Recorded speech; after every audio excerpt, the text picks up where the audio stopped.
Chak.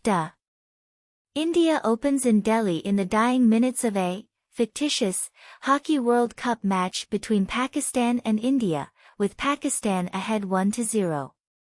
When Kabir Khan, Shah Rukh Khan, the Indian team captain, is fouled, he chooses to take the penalty shot himself.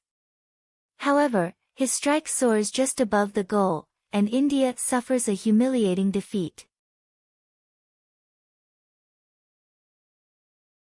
Soon after the game, a photograph of Khan accepting a handshake from Pakistan's captain circulates in the media. This conduct sparks a nationwide smear campaign alleging that Khan, a Muslim, may have thrown the game out of sympathy for Pakistan. The widespread religious prejudice against Khan drives him and his mother, Joyashree Arora, from their ancestral home and into exile. Mr. Tripathi, Anjan Srivastav, the head of India's Hockey Association, meets with Khan's friend and hockey advocate Adamaji, Mohit Chauhan, to discuss the Indian women's hockey squad 7 years later. Tripathi claims the team has no future because women's main long-term duty is to cook and clean. Adamaji, on the other hand, informs him that Kabir Khan, who hasn't been seen in 7 years, wants to coach the squad.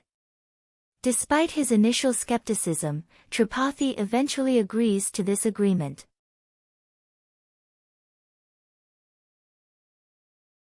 As a result, Khan is in charge of a group of 16 young women from diverse parts of India, who are split by their competitive natures and personal prejudices.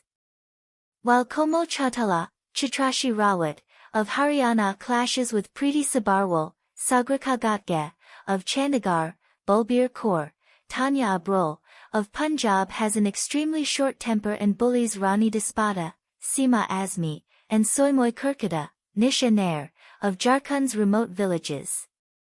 Mary Rolte, Kimi Laudala, of Mizoram and Mali Zimik, Mazakan Chan Zimik, of Manipur, in northeast India, are both considered as foreigners by almost everyone they meet and endure sexual harassment on a regular basis.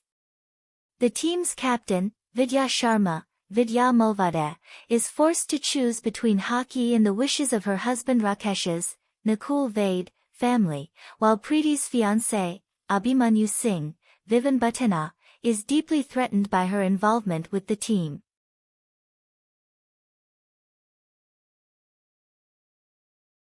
Khan realizes that he can only bring the females together if they learn to work as a team.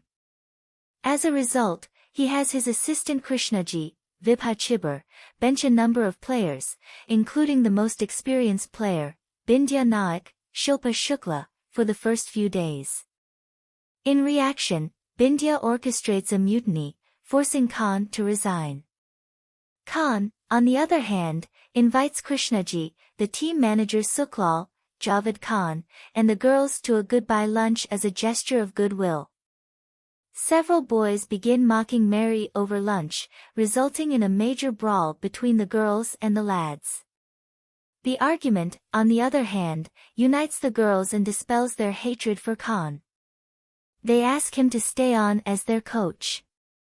Khan, amazed by their team spirit, eventually agrees and continues to train them on numerous elements.